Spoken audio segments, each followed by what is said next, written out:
السلام عليكم ورحمة الله وبركاته. أهلا بكل متابعينا في كل مكان، يا رب دايما تكونوا بخير. اللهم صل وسلم وبارك على سيدنا محمد وعلى آله وأصحابه أجمعين.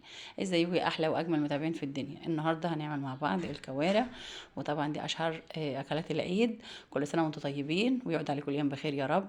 طبعا عارفين الدنيا حر، والحر مش عايز الحاجات الدسمة ديت، بس طبعا دي من أكلات العيد المشهورة.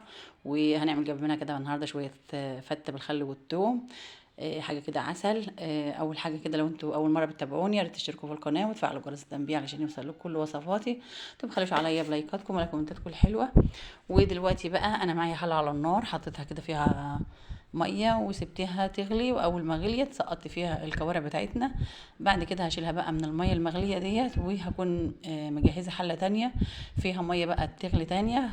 هشيل الكوارع من الحله الاولانيه، هحطها في الحله التانية علشان طبعا الزفاره بقى والريم والحاجات دي كلها. فطبعا انا ساعات بشوحها كده بالبصل والثوم والفلفل، وبعد كده بزودها بميه سخنه. بس حبيت بقى النهارده اعملها معاكم كده. وكمان انا هعملها النهارده بقى، مش هعملها بالصلصه. انا عملتها دسيتها في الطاجن كده بالصلصه قبل كده، يعني فيديو قبل كده. فالنهارده بقى هنعملها علشان الحر وعشان التقليات بقى بتبقى يعني تتعب كده في الحر ده. فاحنا هنعملها النهارده كوارع كده بالشوربه البيضاء، وهنعمل جنبها كده شويه فته بالخل والثوم. يستاهلوا بقكم، جميله جدا. كل سنه وانتم طيبين. ودلوقتي بقى الكوارع بتاعتنا استوت وبقت زي الفل، شايفين طبعا طلع البهاريز بتاعتها والشوربه بتاعتها جميله. ودلوقتي بقى هنعمل الصلصه اللي هنحطها على الفته بتاعتنا. طبعا لو انتوا وصلتوا لحد كده يا ريت متبخلوش عليا باللايك، واللي بيشوفني اول مره يا ريت يشترك في القناه ويفعلوا جرس التنبيه عشان يوصل لكم كل وصفاتي. ودلوقتي بقى بعد ما عملت الصلصه بتاعتنا، الاول حمرت فص ثوم ونزلت عليه بربع كوبايه من الخل، وبعد كده نزلت عليه بنص كيلو من الطماطم.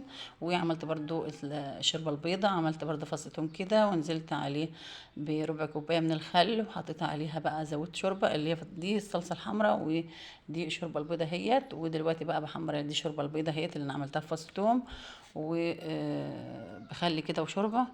وبعد كده عملت بقى حمرت العيش. طبعا انا عملت بقى رز ابيض.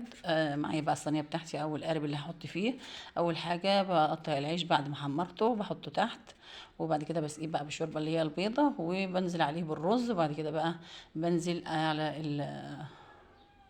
على وش الفته بتاعتنا بالصلصه الجميله بتاعتنا التحفه. وبعد كده بقى ده معايا طاجن من الباميه، ده كان عندنا من امبارح، يعني كنا عاملينه امبارح وحبيت اقدمه معانا مع العيش بقى والكوارع بتاعتنا الحلوه. طبعا الكوارع بتاعتنا مش بالصلصه، انا دوب بس حاطه معلقتين كده من الصلصه كده بس يدوها كده حمار وحلاوه.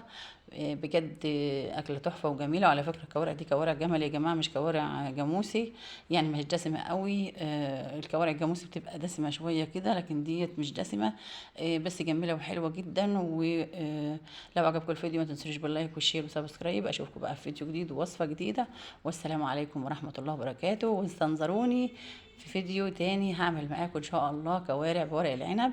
واشوفكم في فيديو جديد، والسلام عليكم ورحمه الله وبركاته.